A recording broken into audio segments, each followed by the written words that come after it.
So let's talk about staging. Because in this affidavit, the FBI agent talked about staging. Staging a crime scene occurs when the offender purposely alters the crime scene to mislead the authorities and or redirect the investigation. In an organized crime scene, staging is highly utilized in SA sadistic homicides, where the suspect has not only fantasized out about what they're going to do, but they organize it on their behalf of how they're going to do it and when. And so they usually have murder kits. They literally pack a bag. Dennis Rader is a good example of that. He packed a bag. And then pre-incident, there are typically drawings where they live the fantasy before the event. So staging is a conscious criminal action on the part of an offender to thwart an investigation.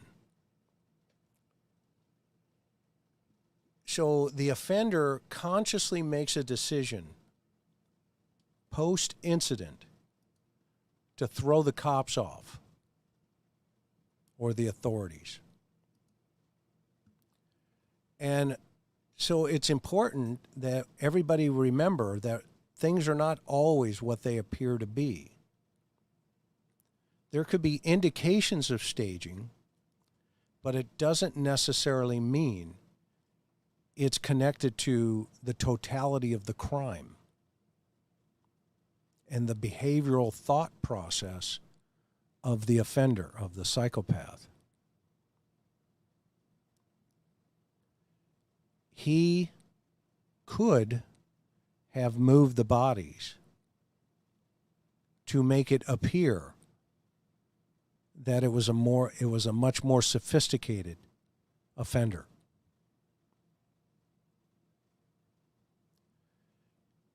And the reason for that is to cover up, one, for the murder, and two, to redirect the investigation and or destroy evidence. And that's why you see a lot of, not in this case, but you see a lot of arsons after a homicide. That is staging. Okay. And so the question for me is, are they moved closer to the house or they move further away? And the investigators know that information, they're going to hold it. And quite frankly, I would expect them to.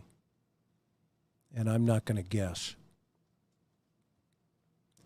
Because that goes into the thought process in relationship to this offender.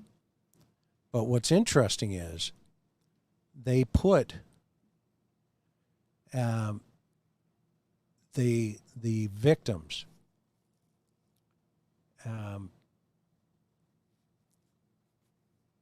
in a situation that brought the attention to the investigation in terms of, they're just not laying there. And posing and staging are simultaneous. They're connected to each other. There could have been, some digital photography, that type of stuff.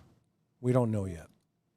The last slide I have here is the elephant in the living room.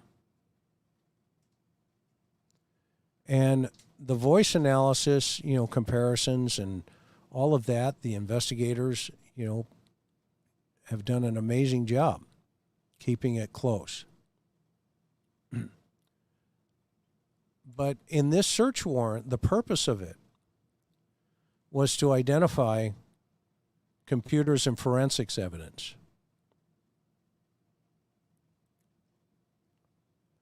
Connections to the victim. Bodily fluids. Weapons. Evidence of tokens and or trophies. You see, but here's the elephant in the living room. Animal hairs. In this search warrant, they mentioned they had they had hair and fibers. But in the body of the search warrant or the affidavit, we see specifically they're looking for animal hair. So that's the elephant in the living room. As I've said many times, some of the most important witnesses are never interviewed. And those are the dogs and or the animals. In this case, the good news is they're on it. And, you know, one of the things that you'd want to do pretty quickly in the beginning is get a botanist down there as well into that field and collect all of the plant species. And then you collect the air filter of any cars that have been in that environment.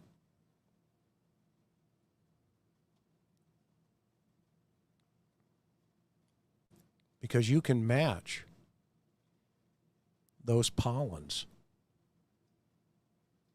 with inside of that air filter, those air filters. In fact, it's been done many times. Many, many times. So that's the elephant in the living room. The animal hairs, because it's not an organized situation. It could be a bait situation, but it's not necessarily an organized crime scene. It's actually dysfunctional. And then the secondary part of that is, you know, some of the behaviors that take place post-mortem, i.e. the digital photography, maybe some of the, you know, positionings of the body, that kind of stuff, and then taking some of the items from only one of the two. But typically those kind of problems don't necessarily happen from that kind of guy like Klein. Even though he's got, you know, CP all over him and he's got all the markings of, yeah, a real creepy guy. These types of cases, you know, it could have been, you know, a rapidly progressive situation. And, you know, he looks like, you know, he's more interested in little problems versus big problems. And the fact that he copped out to most of the stuff, you know, he's still in the ballpark. I'd keep him on the list. I'd keep Logan on the list. I wouldn't completely pull him off the list yet. But I'm not saying he's your guy. I'm not going to say that Klein is, you know, obviously he looks nothing like the guy in the video or that we hear. But it doesn't mean he didn't have help. Are there two folks that they're looking at? Getting back to the animal hair, you know, the fact that they're looking for that tells us something. Okay? Tells us something. Well, this is a complicated situation still, and we we know for a fact that I think the takeaway of this whole search warrant affidavit was the animal hair. The forensics evidence, there was obvious forensics evidence that they were looking for, but that elephant in that living room, quite frankly, was the fact that they were looking for something to do a comparative analysis. Remember, at the crime scene, you only get one shot at it. And so you've got to process this thing so slowly and methodical. And some of the best, most efficient human beings that I've met, and I can go list them, one of the, Cheryl Tyner, who was one of the, in my opinion, one of the best CSIs, Michelle Morgan's. I work with these women for quite some time, and we did a lot of stuff. But they are so smart and so meticulous. And these are the kind of crimes where you just don't have somebody come in with no experience to process a crime scene, because it'll bite you in the butt later on. So I'm suspecting they had the A-team, if not the FBI evidence response team. Kind of stayed, off to the side. There have been so many other YouTube creators, with just minutia details that they've been reporting on it much more successfully than me. I'm looking at it from a behavioral analysis aspect. Do I think one man could do this? The answer is yes, Joy. Do I think two people? The answer is yes. That it's much more convenient to have two than just one. And that's where the first attack and potentially the blitzkrieg, i.e. the overkill, comes in to the victims, because it could have been just one person.